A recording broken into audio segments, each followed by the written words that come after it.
Ayan guys, na stop kasi doon sa ano, sa reels ko pag video, hindi ko alam kasi. Oh. Nga. Ayan guys, ito na continue ng ano ko, ng pagluluto.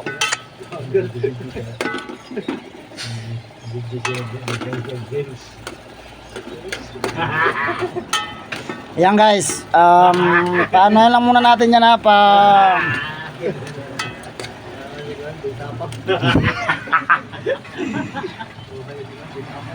ayan, pakuluin lang muna natin para hanggang maluto siya.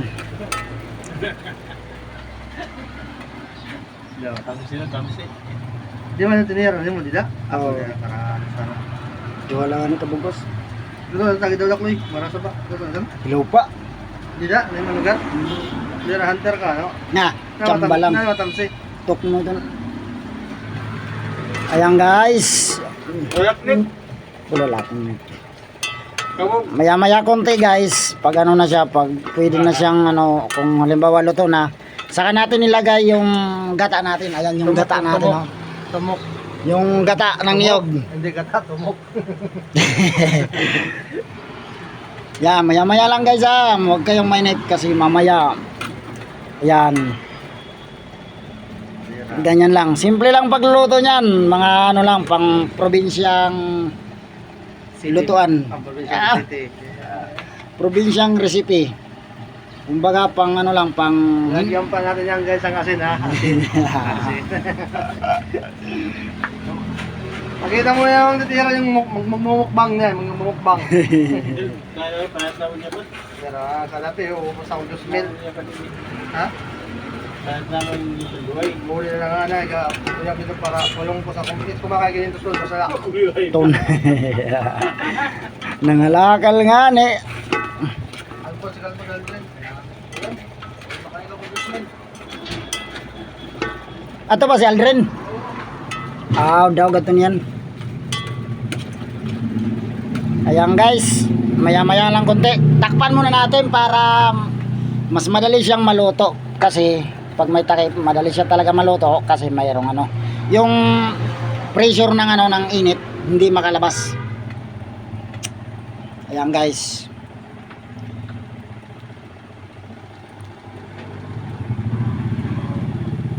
Ayan guys, i-update ko na lang kayo mamaya pag ano, pag lagay na natin yung gata. Okay guys. Ayan guys. Parang medyo luto-luto na yata pero hindi pa muna natin na biglain kasi mas maganda kasi yung lutong-luto para pagkain natin ramdam natin yung ano, yung lami kaayo. Maya-maya na natin konti ilagay yung ano, yung gata. Pa brownish muna natin yung ano, yung ating gab meat. Ano to guys ha? 2 piraso lang yan kasi hindi naman tayo ganong ka ano na manguha ng tagmaramihan. 2 piraso lang yan. Kahit pa paano medyo ano na, okay na rin yan.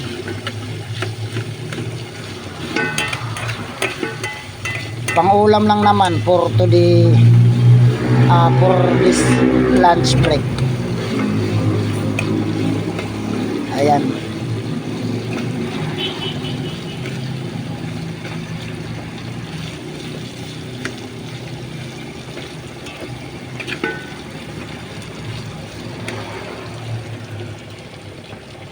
Saglit lang guys, mga 2 minutes ulit. Update ko na lang kayo guys. Ayan guys, brownish na siya. Hindi pa yan sunog ha, hindi yan sunog. Brownish lang talaga siya kasi medyo madilim kaya ganyan yung kulay. Ayan nagmamantika na siya Yung mantika ng ano ng wild dove. Yan na yung ano, yung gaon ng nagiging sabaw niya. Ayan. Ilagay na natin guys yung ano, yung ating final war joke. Final ingredients. Sobrang dami ng sabaw niyan guys kasi medyo kakaunti lang yung ano, 2 piraso lang kasi. Kaya sa ano na lang tayo babawi sa sabaw. Para naman kung sino yung gustong tumikim, makatikim. Eh syempre, hindi lang naman tayo nag-iisa. Kaya patikmin natin sila. Para maranasan din nila kung anong lasa ng ating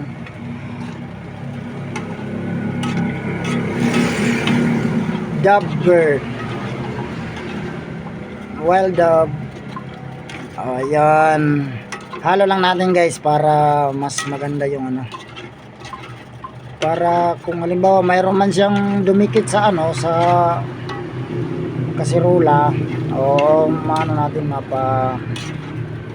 Ayan guys. Antayin na lang natin guys. Maluto yung gata. Pwede na siguro yan pag ano. Ayan guys. Takpan muna natin kasi hindi pa naman siya luto yung gata. Update ko na lang kayo guys. Ayan guys. Kulong-kulo na siya. Halo-halo lang, halo-haloin para hindi siya magtutungin. Ganyan. Haluin lang at para yung ano, yung ilalim niya hindi maging tutong. Ganyan. Bango. Mabango siya guys, mabango. Tsaka lagyan natin ng magic syrup. Konti lang kasi wala tayong pambili ng bago. Ano na to eh, kumbaga sobra na to dun sa isang luto namin. Yan.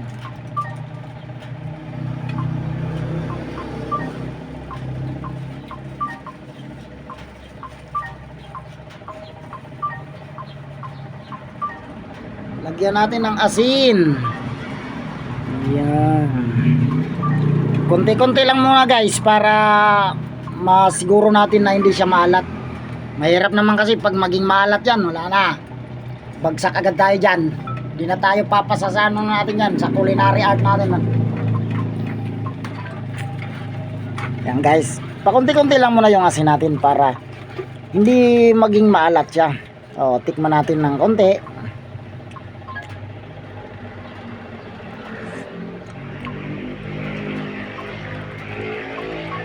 Matabang pa nga. Pero nalalasahan ko na yung lami niya, yung sarap niya. Siya ang dami. Yung lami niya, ibig sabihin yun kasi dito sa Bisaya, lami kayo, masarap yan, yan. Lagyan natin pa ng konting asin para mas lalo siyang chumarap. Ayan. Tapos, ano pa ba? Yan. Lagyan natin ng konting Ajinomoto to. Konti lang din, konti lang. Para hindi naman siya masyadong maging matamis. Yan. Very good. Tapos, halo-haloin na naman. Halo-haloin. Yan. Yan guys, malapit na siya guys. Malapit na siya guys. Mayang-maya lang konti. Kakain na tayo guys. Yan. Parang napakasarap talaga nito ya. Sa totoo lang guys, first time ko tong magluto kasi kalimitan pag nakakauli ako nito, yung asawa ko talaga yung pinapaluto ko. Gawa ng siya yung ano namin, master cook namin sa bahay. Yan. Nagkabulong-bulong na ako.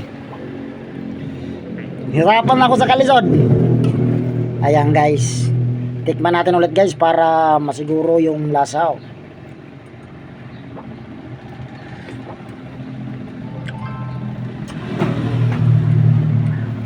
Masarap-sarap na rin guys.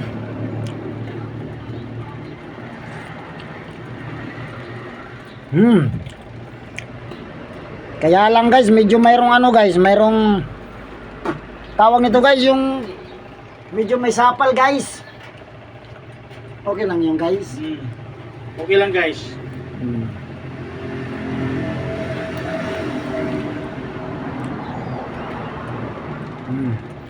Ayan guys.